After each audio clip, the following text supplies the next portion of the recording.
Scott with sjwellfire.com. Final Days Report, episode 283. Today's VCast, we unlock why the globalists need World War III or SEAL 4 for our total digital enslavement. Folks, these globalists, they test everything. And we're going to demonstrate within this VCast how Ukraine is the e-government test run that will be driven by artificial intelligence and linked to ID 2020.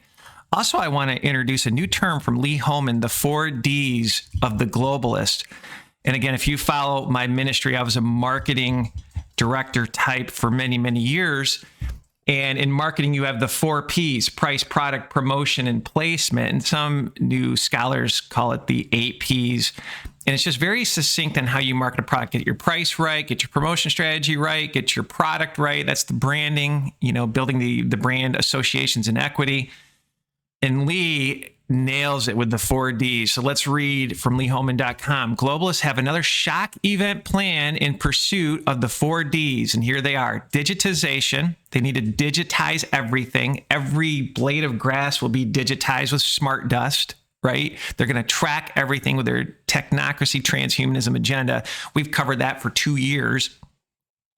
Dehumanization, we're seeing that with a boy can be a girl and vice versa. Destruction, we're seeing that with a supply chain getting destroyed and the chemicals being spilled everywhere and potential DEW weapons that are burning things up that we've proven basically are happening. Fire starting in Canada all at the same time. And then the last is depopulation. Obviously, we saw that. I wrote a book, Seal 1 is Open, that primes the fourth beast system. That is iron, graphene oxide mixed in clay U. A 40% death increase of 18 to 65-year-olds working from an insurance company that actually hires actuaries, the smartest mathematicians in the world. That is a genocide, my friends. But let's continue reading. The reason is simple. The billionaire globalist oligarchs desire to bring about a situation which involves digitization of money and human beings. That's that biohacking you. Destruction of all cultural norms, male, female genders, the ability to reproduce without technology, the birthing pods that we've always covered, and depopulation. Think Deagle report. Can't make this stuff up. Of those deemed useless eaters. These are the 4Ds needed to bring about the total control that the globalist technocrats seek to extend over all human behavior in a reconstructed world run by artificial intelligence. I think artificial intelligence is the fake god. It'll be omnipresent. Lucifer is the great copycat. And based on the elimination of all fossil fuel usage by the common man. This is enslavement, my friends. Remember, you breathe carbon dioxide, right? We always talk about that. It's a Club of Rome strategy. Humans are the disease spreaders and humans are the polluters, and they need to be culled. All right, let's continue about the Ds. It's this dystopian soul trap. Really, there's a 5th D, and it's a dystopian soul trap. When they actually get all of their Ds together, especially digitization, where you're tied up to the AI hive mind and you lose your free will, but you'll have an IQ of 5,000, you will lose your soul. You will ultimately blaspheme the Holy Ghost.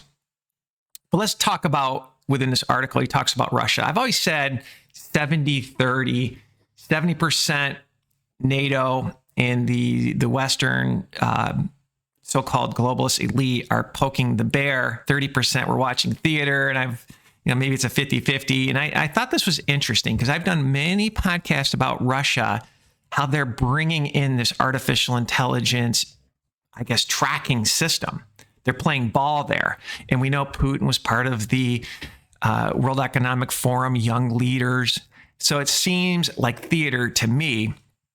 But Lee has an interesting point here. Let's read. Russia and Putin may be on board with digitization, but not with the other 3 Ds of dehumanization, destruction of all cultural norms, and depopulation, largely due to the strong influence of the Russian Orthodox Church, which remains much more traditional in its thinking than the Roman Catholic Church.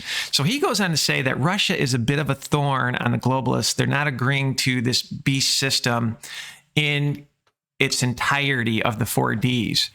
Let's continue reading. Russia is an obstacle to their plans for a truly one world system, not because of Putin being any kind of hero, but because of the Russian people and their will to survive under a pure Russian leader.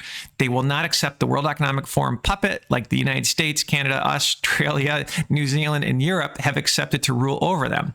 They don't mind an authoritarian strongman, but it must be a real Russian who is in charge. And I think the proof point, I read that statement. It just reminded me how Russia went into Syria and actually helped save Christians from getting beheaded by USA ISIS and Israel ISIS, right? So I think there's some truth to this, but they're probably on board with this digitization because we've proven that with multiple VCasts of the technology, the facial recognition systems that they're putting in. Let's talk about the Ukraine e-government. I saw a promotion video on this and I was just moved. They have war as a cover for e-government. If you think about it, if this was a true war, Russia could knock out the electrical grid in 5 seconds and this e-government test run would fall on its face. And that's one of those things where I'm like, is this a 70% they're poking the bear, 30% we're watching theater? To me, Russia could knock out the grid. Granted, they would have a humanitarian disaster, and maybe that's why they haven't done it. But if they wanted to win this war quickly, that's probably what they would do. And I've listened to generals talk about the same thing. But again, there'd be a lot of death if you knock the power grid out. So in my humble opinion, I think we're watching theater to bring in this one world government. And my 70-30 split probably is more like 50-50. But let's read on the Ukraine e-government. 63% of Ukrainians use state e-services users. Numbers grow for third year in a row. In just 3 years since the establishment of the ministry, digital transformation, we made a big leap in digitization. Ukraine became the first country in the world where digital smartphone passports, I found that creepy, become full legal analogs of ordinary documents. Ukraine became the fourth country in Europe to have a digital driver's license. Yummy. We have launched the world's fastest business registration, the digital signature on smartphone, and many other services. They go on to talk about, with different articles, 100 services to 120 services. And here's where I think this gets even more nefarious, is they're painting the Ukraine president, Zelensky, as this hero. He's not a hero. He's just following the ID 2020 enslavement system. And I've covered this probably 100 times of this digital identity, where you need your digital identity for healthcare, financial services, to get food, to travel. It's going to be your want passports for humanitarian responses, for e-commerce, to get on social media platforms. And then there's the e-government, telecommunications. So you won't be able to do anything unless you have your ID 2020. And what a great way to actually bring this in with war. Now, here's where it gets nefarious, because they're going to take away your rights. And we've covered this at length with the 17 Sustainable Development Goals. So they're going to take away your means to actually have water. They said everybody needs water, but then what they'll do is they will monitor your water. They'll ration your water. And again, check out our podcast in terms of decoding the witch speak of the United Nations 17 Global Sustainable Development Goals. I mean, it's just an enslavement system. But I want to play this video of this interview with the head of IT for Ukraine of this app, and 120 services, and it just screams enslavement. And you need to think about this, and I might get a little repetitive, with overlaying FedNow type services where the government knows everything you spend, with universal basic income, with central bank digital currencies that are programmable, traceable money, with blockchain where everything is on a block. You're chained, right? It's evil. Then you think about this transhumanism, biohacking you with nanotech. I mean, it's just a wicked but brilliant strategy if you want to control the population. Let's roll it. It's 7 minutes long, but it's a must listen. With nearly 6 million Ukrainians displaced inside Ukraine, one public service app has become a crucial lifeline. It's called DIA, that's Ukrainian for action. And thanks to a $25 million U.S. investment, nearly half of Ukraine's population is actively now using the app to track Russian troops, report damage from Russian strikes, and secure loans to fix it.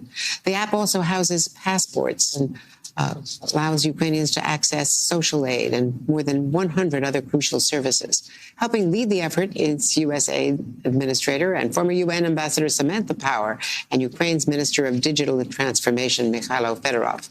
Both joined me Tuesday with the help of a translator for an exclusive interview after they did a public rollout here in Washington. Thank you both for being here. So, Minister, this is just an extraordinary app. You helped design it, create it. The technological advances in Ukraine have really stunned the world and impressed the world. Tell us about it. First of all, we have a big ambitious mission to create Ukraine the most convenient country in the terms of public services.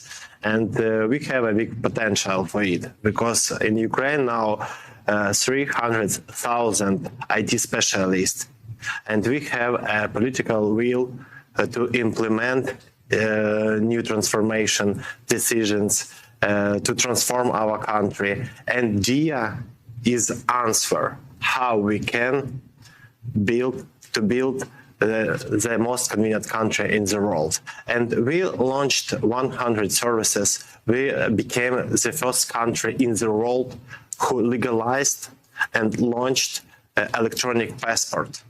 And now in Washington, we presented the opportunities of our digital country. It's just extraordinary. Administrator Power, Ambassador Power. So USAID helped fund this $25 million as sort of a startup. But what Ukraine has done, I mean, we first saw it in the days of the invasion, which was, basically stopping the cyber attacks in their tracks, which everyone had expected Russia to have such a great advantage of. It is really hard to find words to describe the technological sophistication of Ukrainians' young people. We have a 32-year-old deputy prime minister here beside me, of the tech specialists that Mikhailo mentioned. DIA was a gleam in someone's eye just in 2019. And here we are just 4 years later, a massive full-scale invasion later, and you have more than 120 services available to citizens. And they've adapted in wartime so skillfully. So now internally displaced people who would have had to wait in line and maybe outside, lining up for blocks to get access to payments, they just do it with one click on the phone. Mikhailo's neighborhood was bombed last night, as it happens, and he was showing me photos of a couple of the buildings in his neighborhood that had bomb damage at the top. What will happen later today, if it hasn't already, somebody will go and they will take a photo of the bomb damage, upload it, and very soon they will get an assessment of how much that damage is. And after that, they will, with their phone, be able to then apply for compensation or for material support to fix the damage. It has just become one-stop shop, and it was Zelensky's vision in 2019 to create it was Zelensky's vision in 2019 to create the state in a smartphone or the state in an app. And miraculously, the war hasn't slowed that progress down. It's accelerated the progress. The other aspect of it, Mikhailo talked about convenience, which I think citizens' experience of government is so much about, is government making my life simpler and more convenient, or is it making it harder? And this app is something that I think the president in Ukraine has used to enhance the state's legitimacy, which of course is up anyway because of the invasion. But nonetheless, this is about democracy delivering in the lives of citizens, which is something President Biden talks a lot about as well. How do you stop the Russians from being able to access some of these damage assessments and troop assessments that you're able to transmit through the app? Because cybersecurity is fundamental of our successful history. Because cybersecurity is fundamental to the success of your whole history because of where you live. Cybersecurity is a foundation of our product, because we support the approach, the product by design, the cybersecurity by design. DIA doesn't save data. DIA is a platform which connect the different registers. So the vulnerability that you would have if the government was storing all the data, the vulnerability to hackers, but also privacy and surveillance concerns, they have addressed as a design feature by creating the platform, but not the government itself storing the data. But at the same time, Mikhailo wears another hat, not just creating DIA, which is to work on cybersecurity protection across all ministries. And that is, as you say, that is the dog that is not barking in this war. Putin has invested hundreds of millions of dollars in trying to take down Ukrainian government functionality through cyber attacks. And they have withstood those attacks just like they've withstood conventional weapons attacks. What is the future here as you develop these technologies? Are the students who are coming up in Ukraine conversant with, are they able to do all of these things? Yes, of course. And now we share our expertise with other countries. For example, Estonia will launch their government app on basis of DIA code. Estonia. The number one e-governance country in the world. In 2 weeks. And it's a good proof of our products. So another export from Ukraine in the middle of a war. Well, you can see on his jacket, the Ukrainian flag is Ukrainian wheat, and that is symbolic of how much wheat Ukraine has shipped to the world, of course, as the breadbasket, but now it is becoming known for its tech. And the fact that Estonia, which is the stuff of legend for its e-governance, is turning to Ukraine to get access to its code and its software. And USAID is now working with the Ukrainian government to look at other developing countries in Africa and beyond that could use this kind of digital infrastructure, including the cybersecurity protection. Well, Minister Fedorov, thank you so much. It's such a treat. Again, Zelensky is an actor, and he had this great vision for e-governance, but it just so happened to fit the World Economic Forum and these globalists' strategic imperatives and platforms, linking back to ID 2020. And I think the scary thing is they're taking this platform everywhere. I've watched probably 3 or 4 different videos and read a couple articles. They're going to these third world countries and they're launching this enslavement system. And convenience, I don't know if you noticed this, convenience is how they're actually saying, hey, it's very, very convenient. We have over 120 services to give you at your fingertips. Then they're going to roll in universal basic income, central bank digital currency, and you're going to even be more enslaved. If you didn't have your next version of CO1, right, Boas toxin, to defile you with their mRNA technology, with the poison, you probably won't be able to travel. And oh, by the way, what's your carbon footprint with all the trackers that we've covered in this news ministry? But some of the platforms that they actually are using within this app, urban planning, customs, social security, those are payments, judicial system, taxation, healthcare, state registration and notary systems, land relations. Unbelievable, my friends. All ties to ID 2020, and they will overlay the social credit score of China, where when you're online, if you actually post something that's bad, you'll be put in handcuffs. You'll be kicked off society. This is that beast system. When the Antichrist comes in, he's going to make war with the saints. You're a saint and overcome them.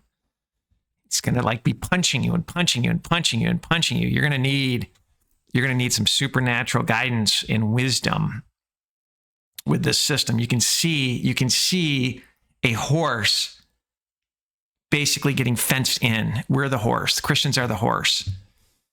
I just really Summarizing, 100% of government services are online. 6 million Ukrainians participate in the Digital Skills Development Program. IT represents 10% of the country's GDP.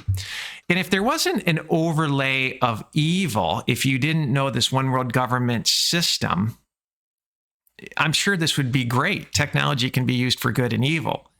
And so I think there's some benefit here, but you just know the playbook. You know the plan. You know the ultimate goal. You know the biohack strategy, this transhumanism strategy. You know the war on motherhood, the war on being able to give birth.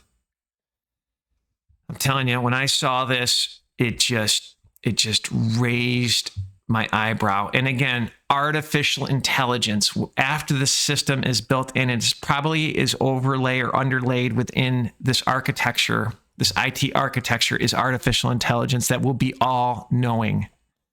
Check out the Final Days report 282, AI, all seeing eye. We go deep into that topic. And so you can't look at these different subjects or the news in its little silo. You need to weave in the strategic platforms on what they want to do. And going back to the 4Ds, I think you did a very nice job summarizing the digitization accordingly. And here's why I think they need CO4 is they launched this e-government with Ukraine with a war, and the grid's not down, and so they're able to actually function. It's almost like they'll need this controlled war, this theater of war. Death will be real to us, pain and suffering will be real to us, but they need this controlled war to bring in this one world government. You can see it. Let's read seal 4. And when he had opened the fourth seal, I heard a voice of the fourth beast say, come and see. And I looked, and behold, a pale horse, and his name that sat on him was Death, and hell followed with him, and powers given unto them over the fourth part of the earth to kill with the sword, there's your war, and with hunger, so with war there'll be hunger, and with death, and with the beast of the earth. Now the beast of the earth, you know, God gave the animals a fear of man. I think that's going to be lifted. But also, I think a listener sent this to me. Could the beast of this earth also be these transhumanism or robots? Like, I'm just seeing more and more like dogs with guns on them, that sort of thing. And we did a podcast with San Francisco saying, let's arm robots, and we'll only use it in hairy situations. They slow boil you, right? So when are they going to start arming these robots? The rise of Skynet, if you will. So let's summarize. Personally, I definitely think that they need World War III to bring in this e-government system, and it fits ID 2020. It fits this digitization of everything. What a great way to enslave you. Hey, government's still working, but it's via an app. And oh, by the way, Dia, that logo looks demonic to me. It looks absolutely demonic to me. So let's pray that this Luciferian plan, this enslavement government system is stopped. And one of the theories our ministries have, if you know your Bible, is the 10 kings might just be tech companies. And more I research this, I think there's something to this. Because if you noticed in the Ukrainian IT's interview, he said, or maybe it was the woman from the United States, that the data is not stored with the government. It's stored offline. So if Amazon or some of these big tech companies have access to this, and then they overlay artificial intelligence, it's this beast system, my friends. So Scott with sjwellfire.com. Make sure you sign up for our alerts.